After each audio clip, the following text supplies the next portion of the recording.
Há um momento silencioso na vida de toda pessoa em que algo começa a incomodar por dentro.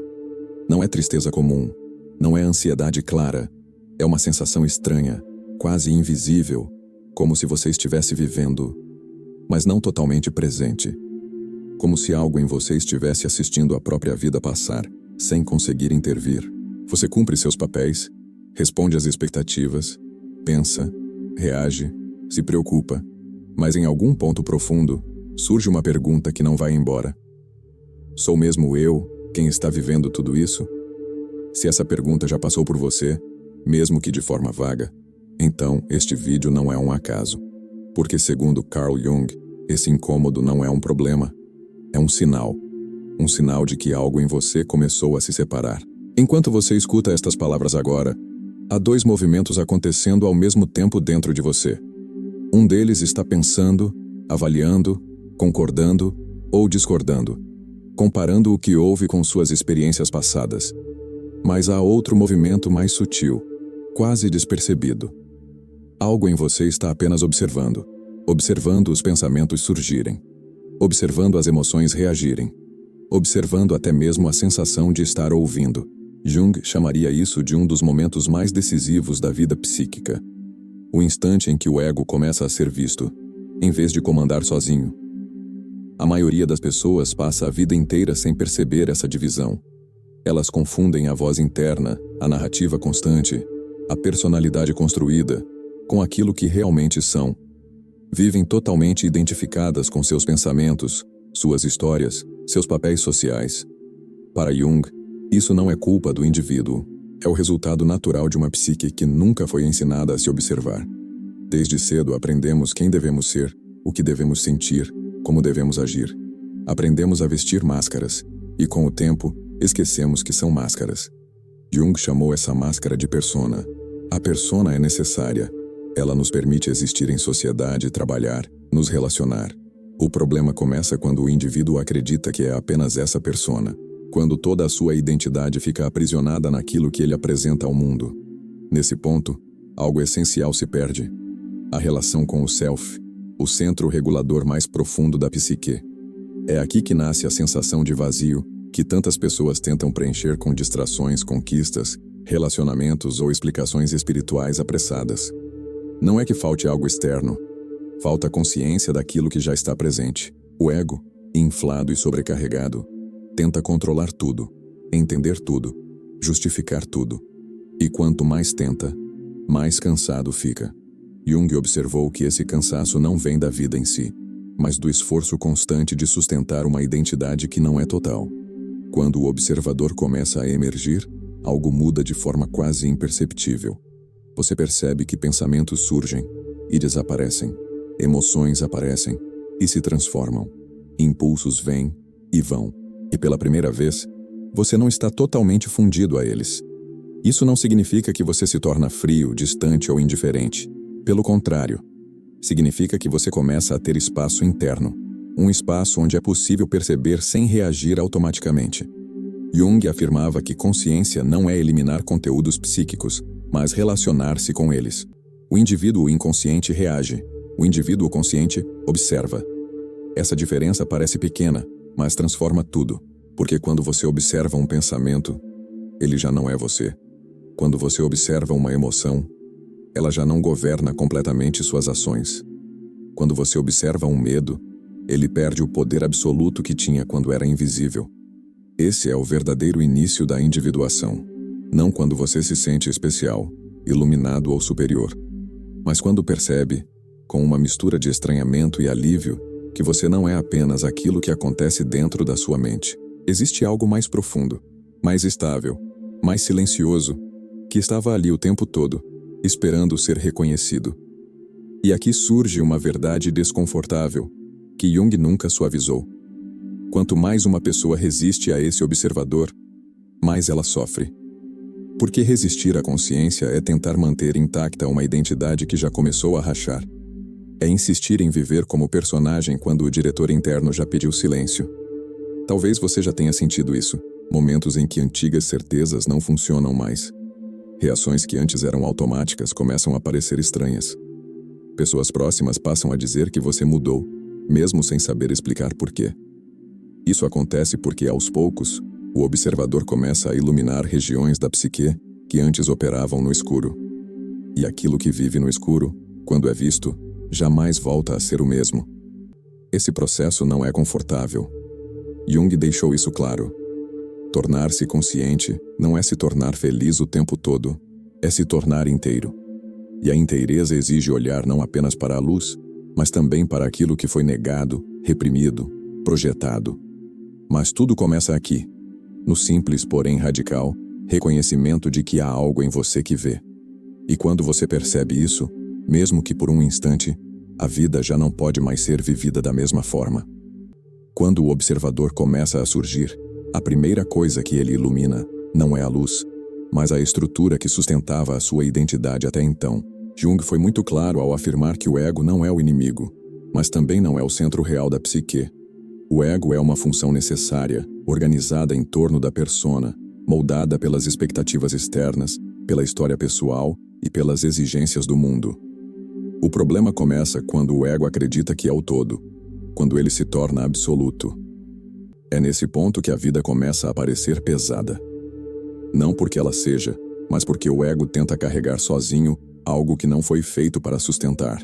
Ele tenta controlar emoções, prever o futuro, justificar o passado, manter uma imagem coerente diante dos outros. Tudo precisa fazer sentido. Tudo precisa estar sob controle. E ainda assim, algo sempre escapa. Sempre há uma ansiedade de fundo, uma sensação de ameaça indefinida, como se algo pudesse desmoronar a qualquer momento. O surgimento do observador cria a primeira fenda nessa estrutura. Você começa a perceber que aquilo que você chama de eu muda ao longo do tempo. Há dias em que você pensa de uma forma, dias em que pensa de outra. Emoções contraditórias convivem no mesmo espaço psíquico. Desejos opostos surgem sem pedir permissão. Jung via isso como uma evidência clara de que o ego não é a totalidade da psique, mas apenas um de seus complexos centrais. Para a pessoa inconsciente, essa contradição gera sofrimento. Ela tenta se definir, se fixar, se explicar. Precisa ser assim ou assado. Precisa manter coerência constante. Já para a pessoa que começa a observar, algo diferente acontece. Ela percebe que pode existir sem se definir o tempo todo. Pode sentir sem se perder. Pode pensar sem se confundir com o pensamento. Esse espaço interno não elimina conflitos, mas muda completamente a relação com eles. Jung afirmava que a verdadeira consciência não nasce da repressão, mas da ampliação. O ego que se observa deixa de lutar contra tudo o que surge e passa a dialogar com a psique, e esse diálogo é profundamente transformador. Porque ao invés de tentar expulsar pensamentos indesejados, você passa a compreendê-los. Ao invés de negar emoções desconfortáveis, você passa a escutá-las. Ao invés de fugir do incômodo, você começa a perguntar o que ele quer revelar. É aqui que muitos recuam, porque observar o ego é também perceber o quanto da sua vida foi conduzida por automatismos, medos herdados, condicionamentos inconscientes. Não é confortável reconhecer que muitas escolhas não foram tão livres quanto você imaginava. Mas Jung via esse reconhecimento não como humilhação, e sim como libertação. Só aquilo que é trazido à consciência pode ser transformado.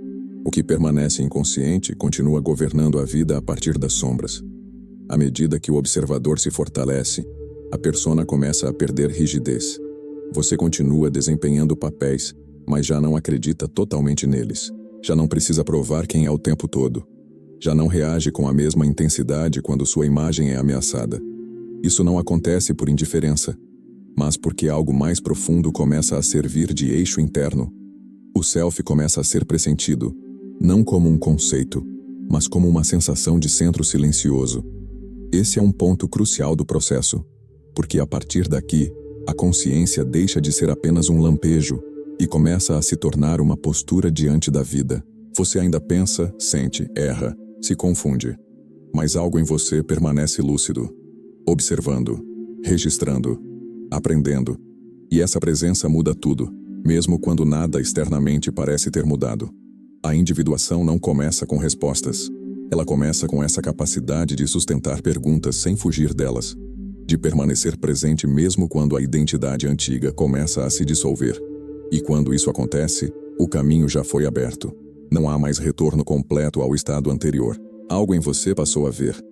E aquilo que vê, uma vez desperto, jamais volta a dormir da mesma forma. Quando o observador se estabiliza minimamente, algo curioso acontece. O mundo externo parece o mesmo, mas já não é percebido da mesma forma. As pessoas continuam dizendo as mesmas coisas, os ambientes continuam os mesmos. Os acontecimentos seguem seu curso habitual.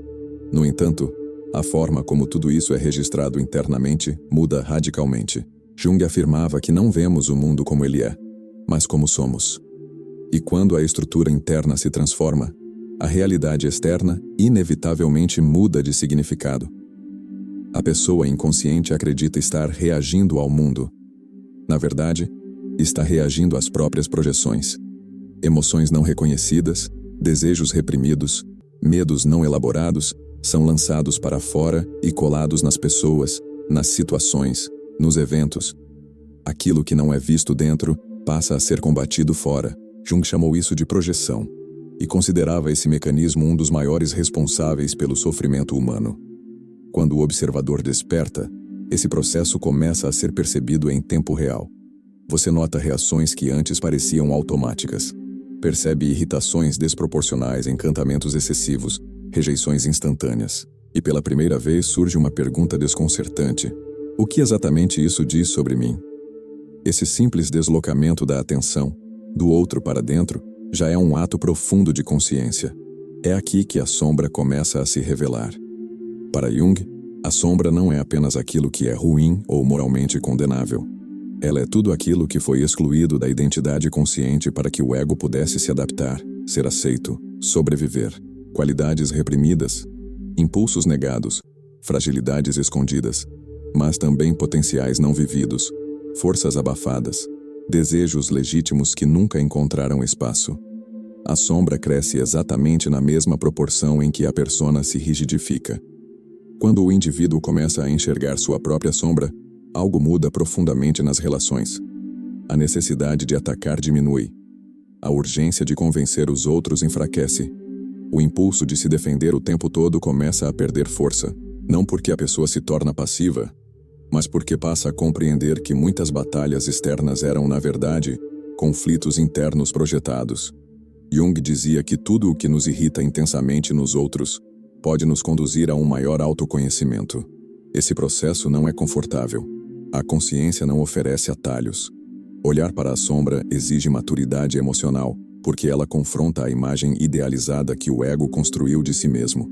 Mas, ao mesmo tempo, esse contato é libertador. Quanto mais conteúdos sombrios são reconhecidos, menos eles precisam se manifestar de forma distorcida.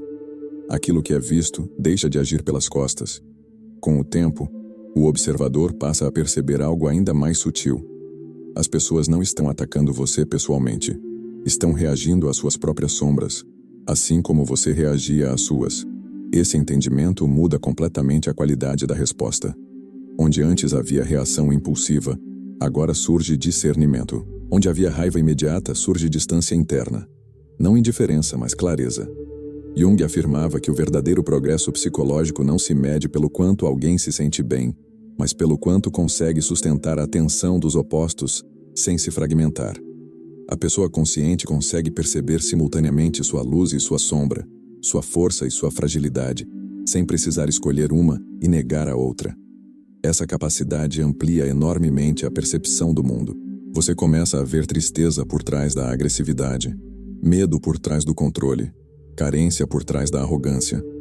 Não como justificativa ingênua, mas como compreensão psicológica profunda.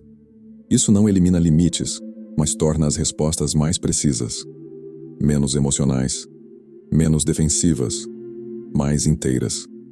Nesse ponto do processo, a consciência deixa de ser apenas algo interno e passa a se refletir na forma como você se relaciona com tudo. O mundo deixa de ser um campo de ameaças constantes e começa a ser percebido como um espelho simbólico.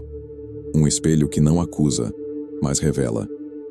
E quando isso acontece, algo fundamental se altera. Você já não sente tanta necessidade de mudar o mundo para se sentir em paz. A mudança começou onde sempre precisou começar, na forma como você vê. À medida que a sombra começa a ser reconhecida, algo profundo se transforma na relação do indivíduo com a moralidade. Jung observou que grande parte daquilo que chamamos de ética nasce do medo. Medo da punição, do julgamento, da exclusão, da rejeição social. A pessoa inconsciente tenta ser boa para manter sua imagem intacta. Ela obedece regras não por compreensão, mas por necessidade de aceitação.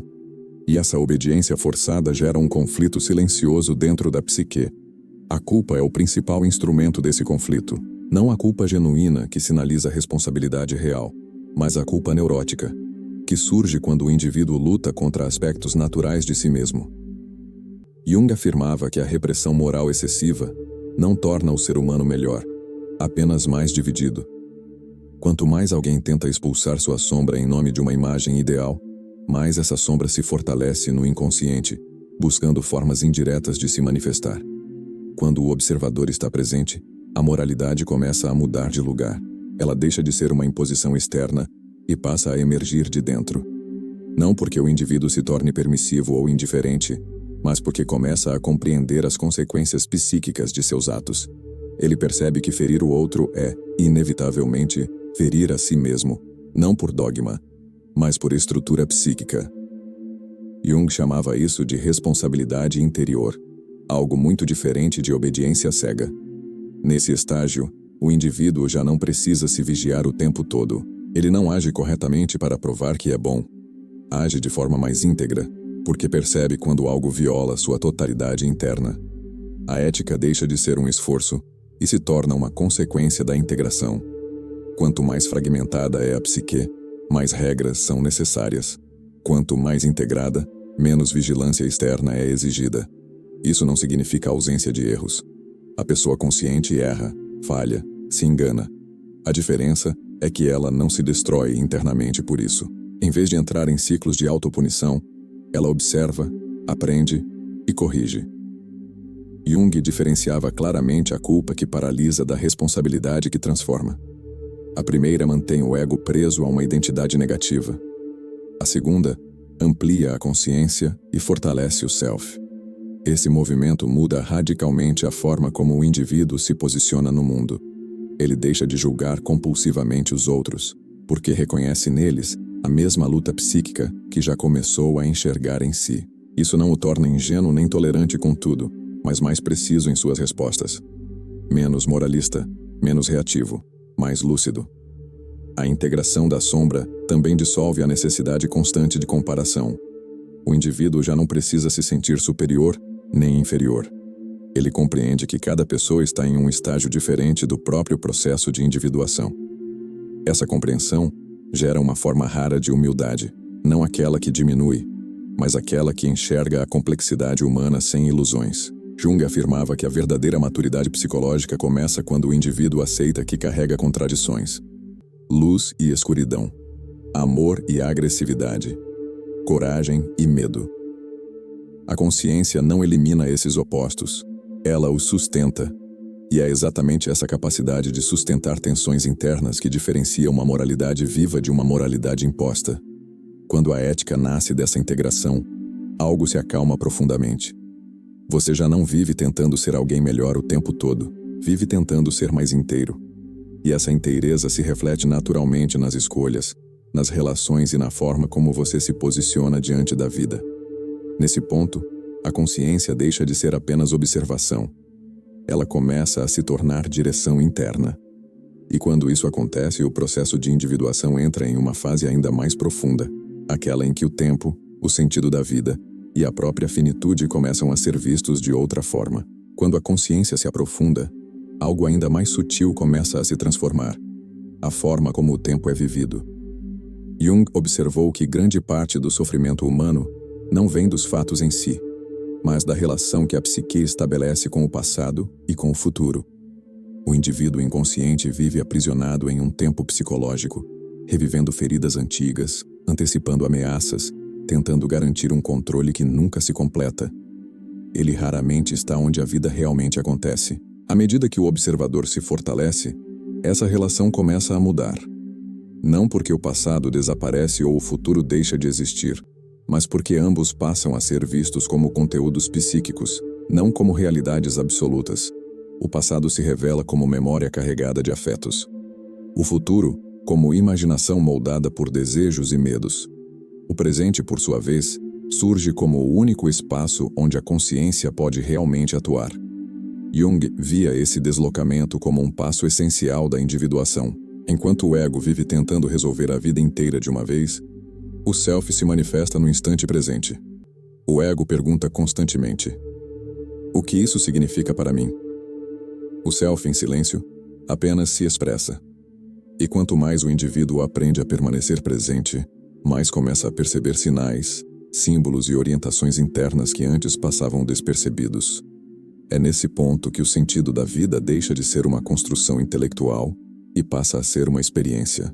Jung afirmava que o ser humano não adoece apenas por traumas, mas também por falta de sentido. Quando a vida é vivida apenas como sucessão de obrigações, metas e sobrevivência, a psique se esvazia. O contato com o self devolve à existência uma qualidade simbólica. Os acontecimentos deixam de ser apenas fatos aleatórios e passam a ser compreendidos como partes de um processo maior de transformação. Essa mudança altera profundamente a forma como o indivíduo lida com crises. Antes, qualquer ruptura era vista como fracasso. Agora começa a ser percebida como transição. Jung observou que muitas neuroses surgem exatamente quando a vida pede uma mudança que o ego resiste em fazer. A consciência, então, utiliza o sofrimento como linguagem, não para punir, mas para redirecionar. Quando o observador está ativo, a pessoa começa a escutar essa linguagem com mais clareza. Sintomas deixam de ser apenas algo a ser eliminado e passam a ser mensagens a serem compreendidas, não no sentido místico raso, mas psicológico profundo. O corpo, os sonhos, os afetos começam a se alinhar como expressões simbólicas de um movimento interno que busca integração. Esse é um ponto decisivo do processo, porque aqui o indivíduo percebe que não está perdido, mas em transição. Que o vazio não é ausência de sentido, mas espaço para que algo novo emerja. Jung via o vazio como um útero psíquico. Algo precisa se dissolver para que outra configuração possa nascer. Resistir a isso apenas prolonga o sofrimento. Com o tempo, surge uma sensação paradoxal: menos pressa e mais direção. Menos controle e mais coerência interna. A vida deixa de ser uma corrida para se tornar um diálogo contínuo entre consciência e inconsciente. O self começa a ser pressentido não como uma entidade distante, mas como um eixo silencioso que orienta escolhas, encontros e afastamentos. E quando isso acontece, algo se acalma profundamente. O indivíduo já não sente que precisa provar o próprio valor ao tempo. Ele começa a viver com a sensação de que cada etapa tem seu ritmo, seu propósito, sua dignidade. A consciência do self não acelera a vida, ela a alinha. Mas essa mudança traz também um confronto inevitável. Porque, ao perceber o valor do presente, o indivíduo se depara com algo que antes evitava: a finitude. E é nesse encontro com os limites da existência que a individuação atinge uma de suas fases mais profundas. Quando a consciência amadurece, o indivíduo é inevitavelmente conduzido a um encontro que a maioria tenta evitar a vida inteira. O encontro com a impermanência. Jung observou que não é a morte em si que assusta, mas a identificação excessiva com formas temporárias, com o corpo, com a persona, com a história pessoal. Quanto mais o ego acredita que é tudo o que existe, mais a finitude se torna ameaçadora. A individuação, no entanto, conduz a uma percepção diferente. À medida que o self se torna um eixo mais presente, o indivíduo começa a perceber que aquilo que realmente é não se esgota nas formas que mudam. Pensamentos surgem e desaparecem. Emoções se transformam. Fases da vida se encerram. Relações começam e terminam. E ainda assim, algo permanece. Jung descrevia esse algo não como imortalidade literal, mas como continuidade psíquica, um princípio organizador que transcende o ego individual. Esse reconhecimento altera profundamente a relação com a morte. Ela deixa de ser apenas o fim e passa a ser compreendida como parte de um processo contínuo de transformação. Jung afirmava que a psique já conhece a morte muito antes do corpo. Cada grande mudança exige uma morte simbólica, de antigas identidades, crenças, apegos, Resistir a essas mortes internas é o que gera estagnação e sofrimento prolongado.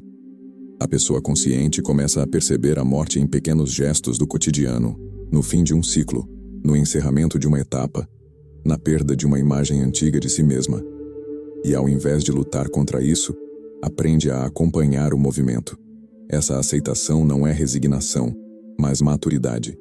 Jung via a maturidade psicológica como a capacidade de cooperar com o processo da vida, em vez de tentar congelá-lo.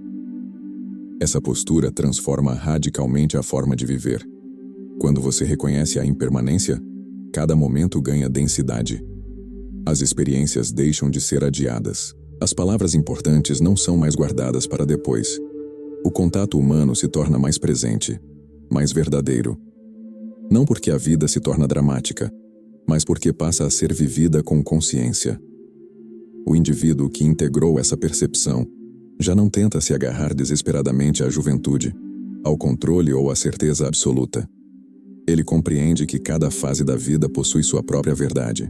Jung afirmava que tentar viver a segunda metade da vida com os valores da primeira é uma das maiores fontes de sofrimento psíquico. A maturidade exige mudança de eixo. O que antes era expansão externa, torna-se aprofundamento interno. Nesse estágio, a ansiedade diminui não porque todos os problemas foram resolvidos, mas porque o indivíduo já não vive em guerra com o tempo. Ele aprende a habitar o presente sem negar o passado nem temer excessivamente o futuro. A consciência da morte paradoxalmente intensifica a vida. Aquilo que é vivido com presença deixa de ser superficial. Até os momentos simples carregam significado. Jung via essa integração como um dos maiores frutos da individuação. O indivíduo que aceita a finitude não se torna sombrio, torna-se sereno. Ele entende que a vida não precisa ser infinita para ser plena, precisa ser vivida com inteireza. E essa inteireza só é possível quando se reconhece que nada pode ser possuído permanentemente, nem mesmo a própria identidade. Ao aceitar a morte simbólica das antigas formas, o indivíduo se alinha com o movimento natural da psique. Ele deixa de lutar contra o fluxo e passa a participar dele. E é nesse ponto que a consciência deixa de buscar garantias e passa a confiar no processo. Esse encontro com a impermanência não encerra o caminho. Ele o aprofunda, porque ao reconhecer os limites do ego, o self se manifesta com mais clareza. E quando isso acontece, a vida deixa de ser algo a ser vencido e passa a ser algo a ser vivido, plenamente, conscientemente, humanamente. Depois de atravessar esse caminho, observação, sombra, integração, tempo e finitude, algo curioso acontece. A busca começa a perder força, não porque você tenha encontrado todas as respostas, mas porque percebe que a pergunta fundamental estava mal formulada desde o início. Jung foi incisivo ao afirmar que o self não é um objetivo a ser alcançado, mas uma realidade a ser reconhecida. O sofrimento surge quando o ego tenta se tornar aquilo que ele já é em essência. Grande parte das pessoas vive como se precisasse se consertar o tempo todo, como se houvesse algo fundamentalmente errado nelas. Essa ideia se infiltra na psique de forma silenciosa e corrosiva. Ela alimenta a ansiedade, a autocrítica excessiva, a sensação constante de insuficiência. Jung via isso como uma consequência direta da identificação com o ego e com a persona. Quando você acredita que é apenas sua imagem consciente, qualquer falha se torna uma ameaça existencial. À medida que o observador se consolida, essa narrativa começa a ruir. Você percebe que não precisa se tornar alguém melhor para merecer existir. Precisa apenas deixar de se afastar de si mesmo. O processo de individuação não adiciona nada à psique. Ele remove ilusões, remove identificações rígidas, remove expectativas irreais. E nesse processo de subtração, algo essencial se revela com mais clareza. Esse é o grande paradoxo que Jung apontava. Quanto mais o ego tenta controlar o processo de transformação, mais ele se distancia do self. Quanto mais relaxa, observa e coopera, mais a psique se organiza naturalmente. Não se trata de passividade, mas de alinhamento. A consciência deixa de forçar e passa a escutar. E quando escuta, percebe que a vida psíquica possui uma inteligência própria. É por isso que pessoas verdadeiramente integradas não parecem tensas, nem excessivamente preocupadas em provar algo. Elas não estão tentando sustentar uma identidade perfeita. Estão ocupadas em viver de forma congruente. Erram, corrigem, aprendem, sofrem quando é necessário sofrer, recolhem-se quando é tempo de recolhimento, avançam quando a vida pede avanço. Não seguem um ideal abstrato, mas um eixo interno. Jung descrevia esse eixo como uma espécie de centro regulador invisível. Quando o indivíduo se afasta dele, a psique sinaliza através do desconforto, do vazio, da ansiedade. Quando se aproxima, algo se acalma, mesmo em meio às dificuldades. Essa calma não é euforia. É coerência interna, uma sensação de estar no próprio lugar, mesmo sem garantias externas. Nesse ponto, a consciência deixa de ser um esforço e passa a ser uma postura natural. Você não precisa vigiar cada pensamento nem controlar cada emoção. Confia mais no processo interno. Sabe quando algo está desalinhado e quando está íntegro. Essa confiança não nasce da certeza intelectual, mas da experiência direta. A busca espiritual, psicológica ou existencial, então, muda de natureza. Ela deixa de ser uma corrida desesperada por respostas e se torna um aprofundamento contínuo da relação consigo mesmo. Jung nunca prometeu iluminação permanente ou felicidade constante. Ele falou de totalidade. E a totalidade inclui luz e sombra, clareza e confusão, avanço e pausa. Quando você compreende isso, algo essencial se dissolve. A urgência de se tornar alguém diferente. E, paradoxalmente, é nesse exato momento que a transformação mais profunda acontece. Talvez, ao longo deste vídeo, algo tenha se movido silenciosamente dentro de você. Não como uma resposta clara, não como uma conclusão fechada, mas como um reconhecimento sutil. Uma sensação difícil de explicar, porém familiar. Jung diria que isso não é coincidência. Quando uma ideia ressoa profundamente, é porque ela toca algo que já existia na psique, apenas aguardando ser visto. Em nenhum momento falamos de alcançar um estado especial, de se tornar alguém iluminado ou de eliminar conflitos humanos. Falamos de algo muito mais simples, e por isso mesmo mais difícil de aceitar. A consciência que você procura não está no futuro, nem em outra versão de você. Ela está aqui, presente, observando agora mesmo. Essa presença que percebe pensamentos, emoções, dúvidas, concordâncias. Essa presença que acompanhou cada palavra até aqui. Jung jamais afirmou que o processo de individuação nos afasta da vida comum. Pelo contrário, ele nos devolve a ela, com mais densidade, com mais verdade, com menos ilusão. Você continua sendo humano, continua errando, sentindo, se confundindo. A diferença é que, aos poucos, deixa de se perder completamente nesses movimentos. Algo em você aprende a permanecer inteiro, mesmo em meio às oscilações. Talvez essa seja a maior libertação possível. Perceber que você não precisa escapar da sua humanidade para viver com consciência. Precisa apenas parar de se identificar totalmente com aquilo que passa. Pensamentos passam, emoções passam, fases passam. Mas aquilo que observa, permanece. E quando isso é reconhecido, mesmo que por instantes, algo se organiza por dentro. Se este vídeo te trouxe silêncio, desconforto, clareza, ou simplesmente uma pausa interna, saiba que isso já é parte do processo. Não apresse conclusões. Jung nos lembrava que as transformações mais profundas não acontecem no barulho, mas na assimilação lenta. Permita que essas ideias se acomodem. Observe o que elas despertam em você nos próximos dias. E agora, eu gostaria de te convidar a algo simples, mas muito importante. Se você sentiu algo enquanto assistia, uma identificação, um incômodo, um alívio, uma pergunta, escreva nos comentários. Não para responder a ninguém, mas para dar forma ao que se moveu em você. Às vezes, colocar em palavras é o primeiro gesto consciente de integração. Se este conteúdo te ajudou a enxergar um pouco mais fundo, considere se inscrever no canal. Aqui o objetivo não é oferecer respostas prontas, mas criar espaços de reflexão, consciência e amadurecimento psicológico à luz da psicologia de Carl Jung. Cada vídeo é um convite para olhar com mais honestidade para dentro, sem pressa, sem máscaras, sem promessas fáceis. Obrigado por permanecer até aqui. Isso por si só já diz muito sobre você. Talvez não porque você esteja desperto, mas porque algo em você está disposto a ver. E como Jung nos ensinou, aquilo que é visto conscientemente já começa a se transformar. Nos vemos no próximo vídeo. Até lá, observe, com calma. com verdade.